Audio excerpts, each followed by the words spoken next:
Hi, welcome to our channel. Today, sometimes people reach out to us and ask us to have a look at their games. It's a perk of covering game software, and we genuinely appreciate it when someone considers us. A company called Indie Remix Studios reached out to Stuart on Instagram and gave us a PS5 code for their game, just to give it a try. So that's what we're doing today. Before we get into the meat and bones of the game, let me tell you a bit about the company. It's a two-person company, an Adam Kessler and a Jerome Jornstad. I'm hoping I said his name correctly. They work on games in their spare time. They also do contract work, so if you supply them with graphics, sounds, code, that sort of stuff, they'll help you put it all together, just for a residual price of the income and the app purchases and possible ad revenue, which is, if you don't have the experience but you have a thought in your head and you want to make it come to life, it can be quite useful. Game-wise, so far they only have Buster on their website, and this has been out on the PS4 since January 2020, and as you're seeing in the background there, they now have a PS5 version as well. So with that out of the way, Buster's Quest, what is it? It's a 2D, think Legend of Zelda on the Nintendo perspective, puzzle game where you need to collect all the paw-shaped clues that uncover a key, and in turn opens a chest, and when you open the chest it opens a hole in the ground for you to leave the level. Things get in your way, and it progressively gets more challenging the deeper into the game you go. You have tools at your disposal, however, to help you. From playing so far, we've discovered a hamster ball, which you can use to trap creatures to move it around or stop it from eating you, a leaf, which you can use as a makeshift bridge, and a pickaxe, which you can use to break particular rocks.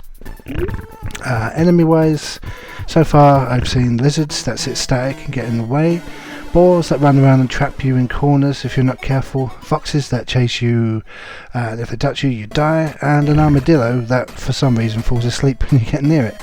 Doesn't sound threatening, but it is a huge pain in the backside when they fall asleep right in where you want to be walking. I played up to level 15 in my playthrough, and the footage you're seeing is up to level 10, which is as far as I could get when I was recording it.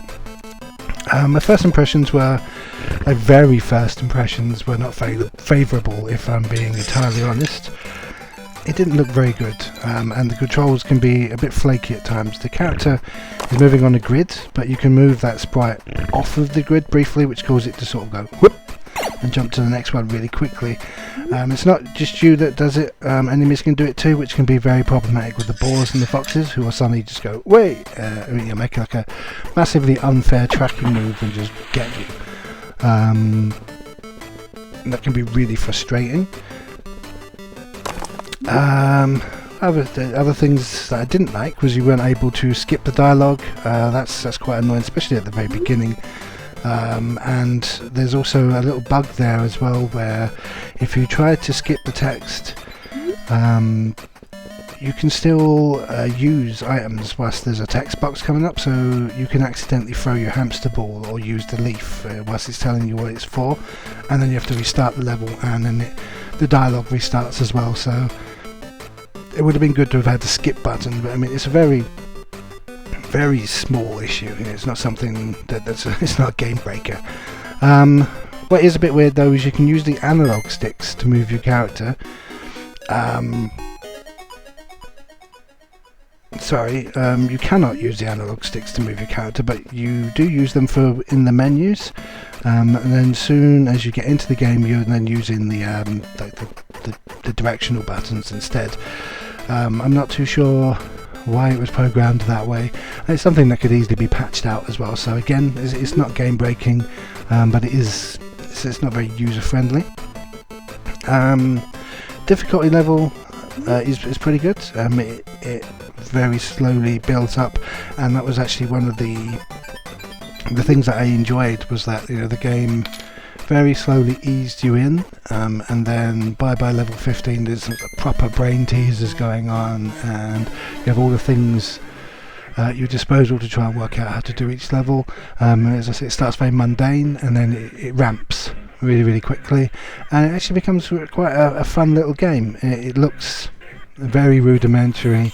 Sound-wise, it's perfectly fine. It does its job. It's nothing special, but it's not going to hurt your ears. But gameplay, once you get past those first few tutorial levels, you start getting to the meat and gravy of it. It's not a bad little game at all. There's some user interface problems here and there, but they don't get away they don't get in the way of the game to make it bad or anything like that.